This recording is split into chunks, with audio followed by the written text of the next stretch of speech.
24-22. თქვენ დრო პალიტრაზე დაბრუნდა, მე ჟურნალისტი ემა ტუხიაშვილი ვარ. დღეს ვსაუბრობთ კიბერსივრცესთან არსებულ რისკებზე და იმ ელემენტარულ უსაფრთხოებაზე, რომელიც ნებისმიერმა ადამიანმა ვირტუალურ სივრცეში ყოფნისას კარგია რომ დაიცვას, თუმცა როგორც სპეციალისტისგან მოვისმინეთ, რა თქმა უნდა, აქაც ისევე როგორც ცხოვრებაში 100%-იანი უსაფრთხოების გარანტიები არ არსებობს. საჯარო პრივატულობა, ანუ პირადი სივრცის ოკუპაცია, სწორედ ამ თემაზე ვსაუბრობთ ლაშა პატარაიასთან ერთად, кейსის დამფუძნებელი, უსაფრთხოების ექსპერტია ჩვენი გადაცემის სტუმარი. მოდი კიდევ ერთხელ შეგახსენებთ ტელეფონის ნომრებს 237 139 238 139, შემოგვიერთით გადაცემის მსვლელობისას, ასევე ჩვენი გადაცემის ნახვა შეგიძლიათ რადიო პალიტეს Facebook-ის გვერდის საშუალებითაც და იქაც გაქვთ შესაბამისი ველი კომენტარების ან პირადი მიმოწერის, სადაც შეგიძლიათ თქვენი შეკითხვები ან მოსაზრებები გაგვიზიაროთ. ლაშა, ძალიან საინტერესო, ასე ვთქვათ, თემაზე შევჩერდით გადაცემის პირველ ნაწილში. საქართველოს კიბერსივრცე თუ კი არსებობს, შეიძლება ასე ლოკალურად გამოვყოთ და მოვნიშნოთ, ხო? ვირტუალურ, ასე ვთქვათ, გეოგრაფიულ ვირტუალურ რუკაზე, ხო? საქართველოს ვირტუალური სივრცისთვის ყველაზე გავრცელებული კიბერრისკები რა არის და აი დროსთან და მოვლენებთან ერთად როგორ იცვლება ხოლმე ეს ყველაფერი? ბოლო პერიოდში, ნახეთ, ეს დინამიკა დამოკიდებულია იმაზე, რამდენად, როგორც ვთქვა, კომპიუტერიზაციის მიმართულებები რა არის ქვეყანაში. როდესაც ბოლო პერიოდში ძალიან პოპულარული გახდა ელექტრონული კომერცია და ფინანსებმა უფრო მეტად მოიყარა საქართველოში თავი ელექტრონულ სივრცეში, მეტი ტრანზაქცია წავიდა, მათ შორის სავაჭრო პლატფორმებზე, როგორც არის MyMarket, MyHome და ასე შემდეგ, ანუ ზოგადად არა კონკრეტული კომპანია, არამედ სივრცე რო ავიღოთ, ხო, ქართული ვაჭრობის, განცხადებების საიტები, SSG და ასე შემდეგ, ანუ არის ფიქრობთ, რომ რა კონკრეტული კომპანიის მოწყობილებას ვლაპარაკობ, უბრალოდ პლატფორმები არის ესეთი. და როდესაც აქ მოხმარებლები ხშირად ათავსებენ ხოლმე საკუთარ რაღაცას რეალიზაციისთვის, ძალიან ნოყიერი და რბილი სამიზნე აღმოჩნდნენ ჩვენი მოხმარებლები, განსაკუთრებით რუსეთის ფედერაციის, ასე ვთქვათ, გარკვეული ჯგუფებისთვის, ნახევრად სამთავრობო, კრიმინალური, სხვადასხვა ესეთი აქტივისტების და კიბერ, ასე ვთქვათ, ჯგუფების, ინდივიდუალურის, რომლებიც ხშირად აკეთებენ ხოლმე კამპანიას ჩვენი მოხმარებლების წინააღმდეგ, როდესაც ატყუებენ, რომ მაგალითად სრულად რაიმე შეძენა და რაღაცა ავანსისთვის, ავანსის ჩარიცხეს, მაგრამ რაღაცა არ ჩანს და მე ლინკებს უგზავნიან, რომ გადაამოწმონ ეს ყველაფერი. ბევრნაირი манипуляციის მეთოდები არსებობს, მაგრამ მოდი ვთქვათ, რომ ეს ყველაფერი ერთიანდება სოციალური ინჟინერიის კატეგორიაში. სოციალური ინჟინერიის ერთ-ერთი სახეობა არის ფიშინგი და ფიშინგის გარდა არის ვიშინგის, მიშინგი, ბევრი სასაცილო სახეები არის, ვთქვათ, რომელიც ამ შემთხვევაში მოხმარებლის წარსულში არ იქნება, დაწყებული სპამით და დამთავრებული რაღაცა VoIP-ით ან სატელეფონო თაღლითობით, უამრავი ასეთი სქემა არის, მაგრამ ვთქვათ, რომ მეტწილად ეს არის კიბერთაღლითობა, როდესაც კიბერსივრცეში სანდო ისეთი დამაჯერებელი კომუნიკაციის საშუალებით და ძალიან მცირე ტექნიკური ჩარევით ახერხებენ კრიმინალები, რომ ჩვენი მოხმარებლები მოატყუონ. ეს არის ყველაზე ხშირი. ანუ სქემა მუშაობს ასე, პირადი ინფორმაციის მოპოვება ხდება ვირტუალურ სივრცეში, რა ვიცი, მითითებული პირადი მონაცემების საშუალებით, დგება სატელეფონო კომუნიკაცია და შემდეგ უკვე თითქოს საბანკო ოპერაციის განხორციელების გზით ხდება, ასე ვთქვათ, პირადი ანგარიშების მოპოვების. მოდი შევთანხმდეთ, რომ როდესაც რაღაცას ვათავსებთ, ჩვენს მაგალითად საჯარო სივრცეში განცხადებებს ვდებთ რაიმეს გასაყიდად ან შესაძენად, ხო? ის უკვე ძალიან რთულია მოვინიშნოთ როგორც პირადი. ანუ თქვენ გიდევთ თქვენი ლოკაცია, თქვენ გიდევთ ფოტოები და თქვენ გიდევთ თქვენი სახელიც ხშირად რეალური და თქვენი სატელეფონო ნომერი. შესაბამისად ეს უკვე რთულია თქვათ რომ პირადია. ანუ ამას იყენებენ, უკავშირდებიან მოხმარებელი ამ დროს შეიძლება ცოტა ისე წამგებიან პოზიციაში იყოს, იმიტომ რომ მისი ინტერესი არის რომ მალე გაყიდოს, მალე შეიძინოს რაღაც ეს ტრანზაქცია მალე მოხდეს და ამ დროს ვიღაც გამოჩნდება, ვინც ყველა პირობას თანხდება, ყველაფერი მოწონს, დამაჯერებელი კომუნიკაცია, სამჯეროდ შეიძლება კონდეთ საუბარი, როგორც წესი ეს არის სხვადასხვა უცხო ნომრებიდან WhatsApp-ის საშუალებით, ეს საუბარი დამაჯერებელია, მე რეუბნებიან რომ აი ჩვენ ვყიდულობთ, მაგალითად მე ურიცხავენ ავანს, მოდი ახლა ეს ავანსი რო დაგიჯდებათ, დაგვიდასტურეთ, მე თვითონ ეს კრიმინალი წერს მოხმარებელს, რომ აი ავანსი გადმოურიცხეთ, მაგრამ აგესახათ და მოხმარებელი ამას ვერ ნახულობს და მოდი მაშინ გადაამოწმეთ აბა ამ ლინკზე ან თქვენ ინტერნეტ ბანკში ამ გვერდზე და თან კრიმინალები ამ კომუნიკაციაში აფასებენ ხოლმე მოხმარებლის დონეს, რამდენად გაბითურებადი არის, ასე ვთქვათ, მოხმარებელი, ხო?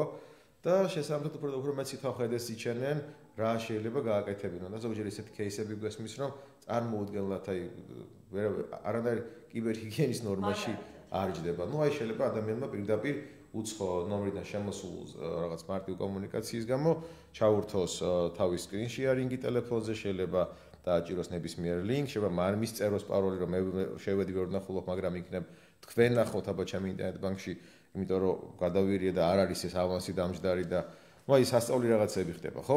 ეს არის რაოდენობრივად ყველაზე ხშირი, მაგრამ კიბერკრიმინალს ასევე გააჩნია მნიშვნელობა, გარდა რაოდენობისა. კი ბატონო, აი ყველაზე მნიშვნელოვანზე ვისაუბრებთ, განსაკუთრებულზე, შეიძლება ვთქვათ საქართველოსთვის სახასიათოზე, მანამდე მსმენელი ყავს ხაზზე, მოგესალმებით, გისმენთ პირდაპირ ეთერში ხართ. ძალიან საინტერესო თემაზე საუბრობთ, მაგრამ მინდა ვთქვა, რომ პირადი სივრცე საერთოდ აღარ აქვს, მე მგონი დარჩენილი თანამედროვე ცხოვრებაში. სულ ეკრანში ვართ, ვიღაცის ეკრანში ვართ, ან ვიღაცა გვისმენს და გვიყურებს. ამას წინათ ვამბობდი, რომ დეტექტივები თანამედროვე ეპოქაზე აღარაა საინტერესო, რომ უყურო. იმიტომ რომ ყველაფერი ცხადია, ყველაფერს ხედავ. ანალიზის საშუალება აღარ აქრჩება. და ასე მგონია, რომ გვიყურებენ და გვისმენენ ეგ ცალკე თემაა, მე მგონი ჩვენ ფიქრებსაც კითხულობენ, იმიტომ რომ უკვე იმდენმა თქვა და იმდენს ქონდა ასეთი მომენტი, რომ რაღაცაზე ვსაუბრობთ და ან რაღაცაზე ვფიქრობთ და მე იმაზე მიგდებს რეკლამას, სოციალური ქსელი. ყველას გვეჩვენება? კი ბატონო, აი ძალიან საინტერესო თემაა 217-19-239-139. მადლობა რომ გამახსენეთ, ამაზე ძალიან ხშირად მიფიქრია და მომისმენია ძალიან ბევრი ვერსია დილეტანტებისგან, რა თქმა უნდა და სპეციალისტის მოსაზრებასაც მოვისმენდი. ანუ აი არ ვიცი, სპეცსამსახურები რომ შეიძლება დაუშვათ დაინტერესების შემთხვევაში გვისმენდნენ და ეს ძალიან ცნობილი გავრცელებული ფაქტია, ჩემს შემთხვევაში შეიძლება კურიოზული, ცოტა შორის ერთხელ ჩემს პირად მიმოწერაში ჩაერთნენ. იყო ასეთი შემთხვევა, ანუ ძალიან უხეშად და ხა ადრესატმა მიიღო ის, რაც მე არ მიმწერია და რა თქმა უნდა გავარკვიეთ ერთმანეთში, დავუსკრინეთ და შემდეგ სპეცსამსახურების ანუ ადრესა მისამართით სწორედ აი ამ მიმოწერაში მათ მიმართავდით, რომ ნუ გასაგებია რომ ისმენთ, დასამალი არც არაფერი მაქვს. ასეთ კურიოზულ შემთხვევებამდე ანუ ყოფილა მისული ჩემი პირადი მაგალითები, მაგრამ აი რაც შეეხება ასე ვთქვათ ტელეფონის საშუალებით ჩვენს მოსმენას თუნდაც სოციალური ქსელების მიერ. მაგალითად მეც მქონია ასეთი შემთხვევა, მისაუბრია რაღაც თემას და შემდეგ სოციალურ ქსელებში აი TikTok-ი იქნება თუ ეს Facebook-ი, Instagram-ი თემატურად სწორედ აი ეს ასეთი თემები შემოხვედრია. რასთან გვაქვს საქმე, ესეც გითხარით. ხო, არაერთი დიდი კომპანია გამოუჭერიათ მსგავს მანიპულაციებში, სხვადასხვა დროს ამ ჩაწერის გააქტიურებაზე, გამოყენებაზე ამ ჩანაწერების ძალიან სწორედ აღნიშნა ქალბატონმა არის დროს, რომ ჩვენ პირადი სივრცე აღარ გვაქვს. და აი ამაზე ვჭიდაობდით, მე მგონი ჩვენ წინა ბლოგში, რომ აი არის თუ არა ეს თქვენი შემოსაზღვრული რაღაცა ვირტუალური სივრცე თქვენი. დღევანდელ ეპოქაში შეუძლებელია თქვენი პირადი ინფორმაციის სრულად დაცვა, თუ საერთოდ შეიძლება, იმიტომ რომ მეორე მხარეს არიან ჰაკერები, სპეცსამსახურები, კრიმინალები, დაინტერესებული მხარეები, უამრავი და სხვადასხვა ლეგიტიმური კომპანიებიც, მარკეტინგული კომპანიებიც. ჩვენ ახლა ვცხოვრობთ ყურადღების ეკონომიკაში და მთავარი ვალუტა აქ თქვენი დრო და ყურადღებაა. და წარმოიდგინეთ, მრავალმილიარდიანი კომპანიები ხშირად უზარმაზარ რესურსს ხარჯავენ იმისთვის, რომ იპოვონ გზები, ახალი გზები, საშუალებები იმისათვის, რომ თქვენი ყურადღება მიიქციონ. ანუ თქვენ ყოველდღიურად რამდენ რაღაცას უყურებთ, რამდენ რაღაცას უსმენთ, ხო ინტერნეტში რამდენიმე სკროლავთ და რა რთული არის, რომ გოგატუათ ერთ მომენტში, ერთ ვიდეოზე, ერთ პრომოზე, ერთ რეკლამაზე გაჩერდეთ და გადახვიდეთ. აი, ეს ბრძოლა მიდის რეალურად ამ პატარა მოწყობილობების მიღმა, რასაც ჩვენ ვერ ხედავთ ხოლმე, ხო?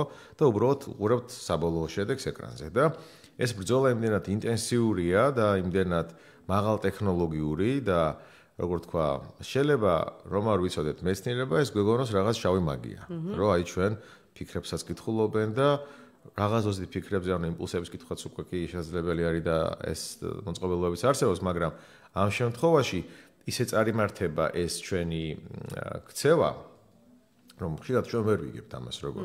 მაგრამ აი ქცევითი ანალიზი მოხმარების, როცა თქვენ სარგებლობთ მოწყობილობით, რამდენხანს ასე ვთქვათ, ყონდებით აპლიკაციაში კონკრეტულ გვერდზე, როდის შოპინგობთ, როდის აჭერთ შეძენას, წინ მანამდე რა გააკეთეთ, ან შოპინგის შემდეგ რა გააკეთეთ, ან რას ეცნობოდით მანამდე, რას კითხულობდით, ყველაფერი ეს, რაც აი თქვენი ქცევითი მახასიათებლები არის, ამას სწავლობენ ტექნოლოგიური საშუალებებით და თქვენი ხასიათი თქვენ მშობლებზე უკეთ იციან ხოლმე ეს კომპანიებმა. ხო, გამოდის რომ ეს ყურადღების ეკონომიკა ძალიან საინტერესო ტერმინი მოვისმინე ხო რამდენი ხანი ეკონომიკაზე მუშაობ და პირველად მესმის ხოცა შორის და მართლა ძალიან საინტერესოა და ვფიქრობ რომ სათანადო ყურადღებას ჩვენ თვითონ ყურადღების ეკონომიკას არ ვუთმობთ და სულ ტყუილად თქვათ ლეგალური და კანონისმიერი გზებით და მეთოდებით როგორც ჩანს არ მოქმედებს. ნახეთ ორი ნიუანსი არის რა. ერთი რომ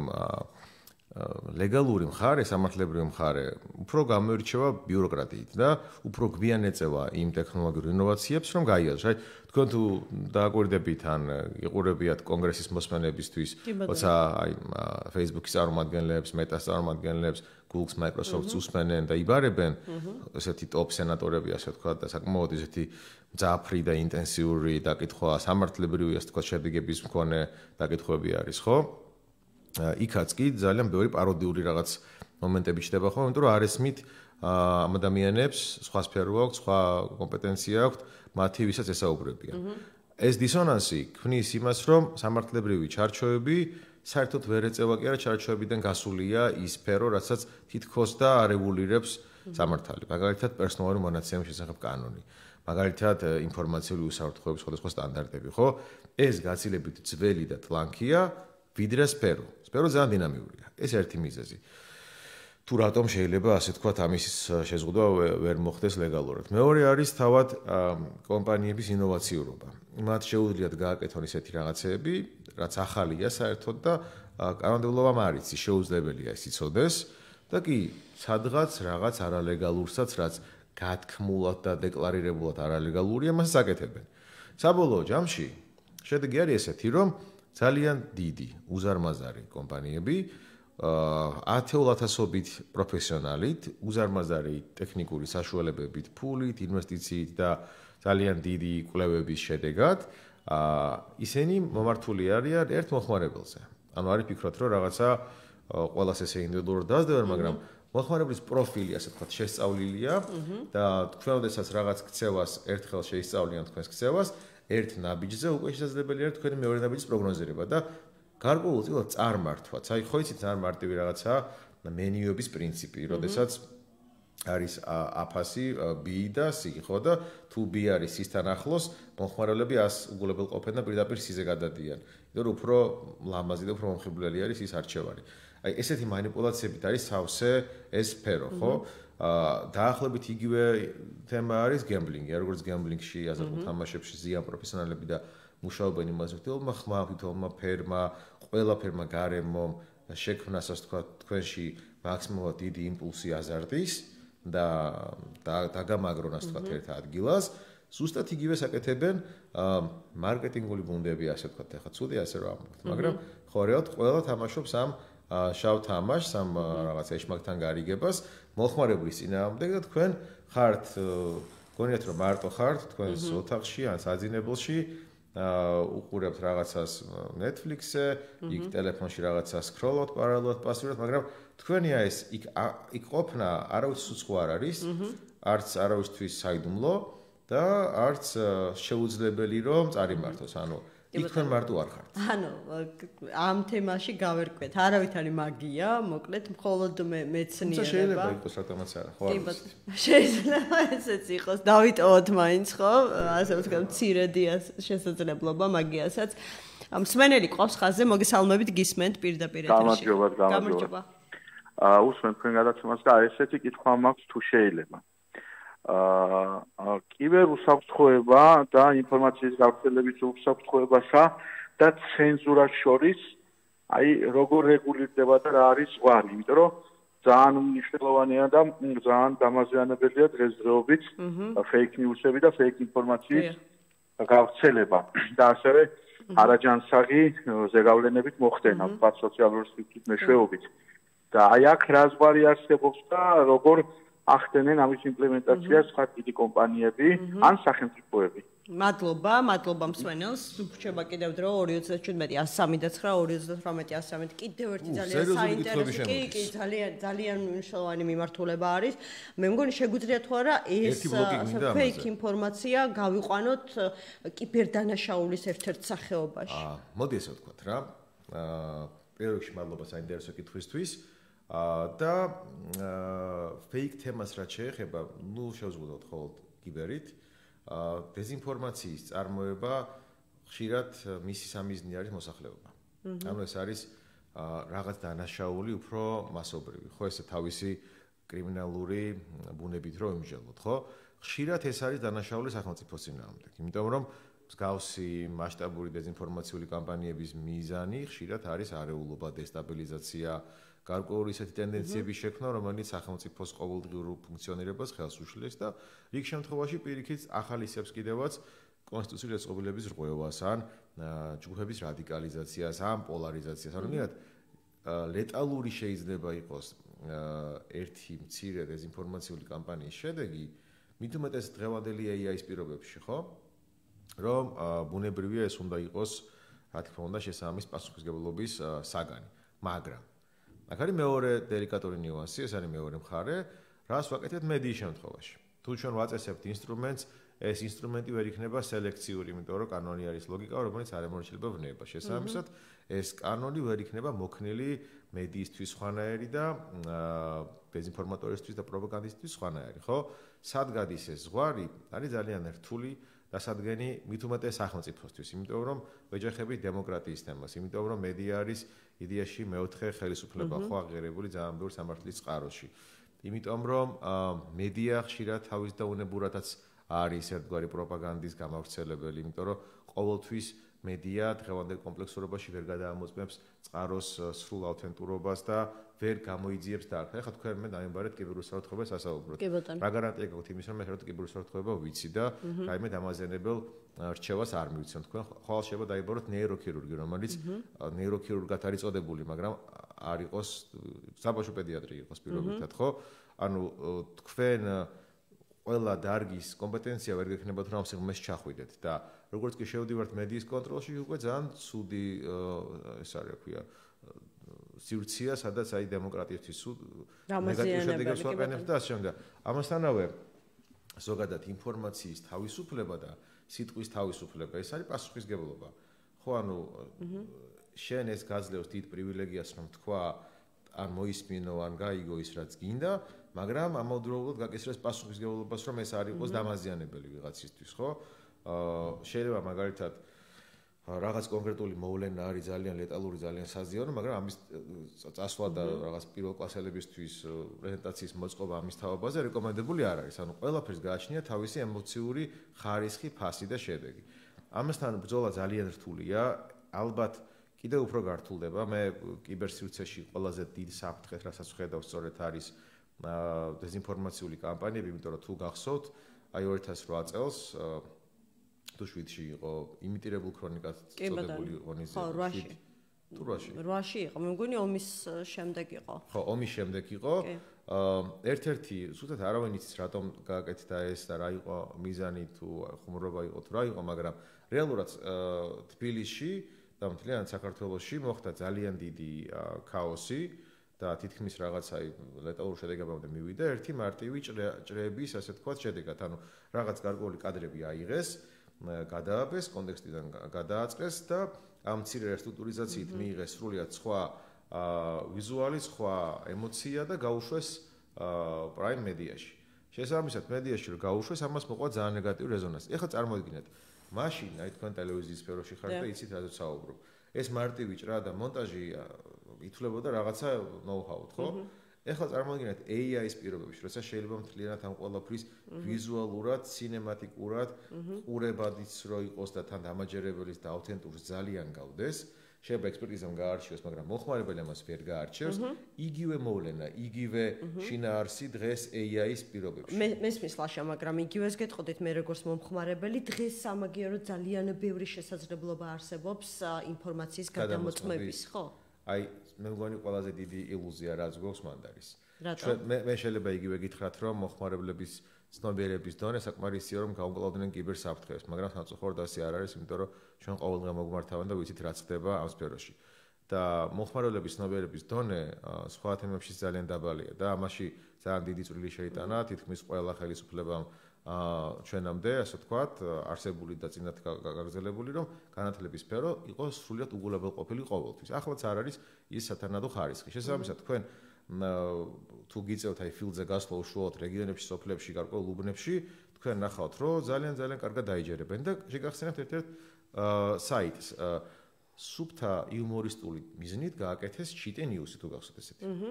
და ყველასთვის იყო ძალიან საინტერესო ესეთი ჩარჟი, ღადაობა მოდი ესე ვთქვათ, და თბილისში ყველა ამით ხალისობდა, 1000 სისულელე იდებოდა. იცით რამდენი მოხმარებელი იჯერებდა ამას? და დღეს თუ შეხვალთ და ნახავთ სოციალურ მედიაში რამდენი ადამიანი იჯერებს იმას, რომ თუ მტრედის ფოტოს გადააზიარებს თავის პროფილზე, მას უეცარი სიხარული ეწვევა. მოდით, ნუ გექნება ილუზია იმის, რომ მე მესმის, მე ძალიან წინს და არ მომწონს ეს სიტუაცია, რაც ახლა გვაქვს ქვეყანაში. განათლების დონე, ცნობიერების დონე, მაგრამ თქვათ რეალურად, რომ დაიჯერებენ კი არა, სრულიად ცხადი იქნება მათთვის და ვერავინ ვერ შეარყევს მათ თავდაჯერებულობას. როგორც ველოდებოდი ერთი გადაცემა ამ თემის, არ ვიცი, არათუ ამოწურვისთვის, არამედ, რა ვიცი, სრულად გასაშლელად არ მოთელვისთვისაც კი არ გვეყო. მოდი დავიტოვებ თქვენგან, ასე ვთქვათ, პირობას, რომ კიდევ იქნებით ჩვენი გადაცემის სტუმარი, იმიტომ რომ ისევე როგორც უსაზღვროს შესაძლებლობებს გვაძლევს ვირტუალური სივრცე, რომ აღმოჩნდა, რომ ამდენივე, ანუ უსაზღვრო რისკები არსებობს. ლაშა პატარაიას მადლობა, кейსის დამფუძნებელი, უსაფრთხოების ექსპერტი იყო ჩვენი გადაცემის სტუმარი. მადლობა ჩვენს მსმენელს, ძალიან საინტერესო შეკითხვებისთვის. თქვენი დრო პალიტრაზე დაგიბრუნდებათ უკვე ხუთშაბათს დროებით. გადაცემა თქვენი დრო სპონსორია კომპანია ეკოვუდი.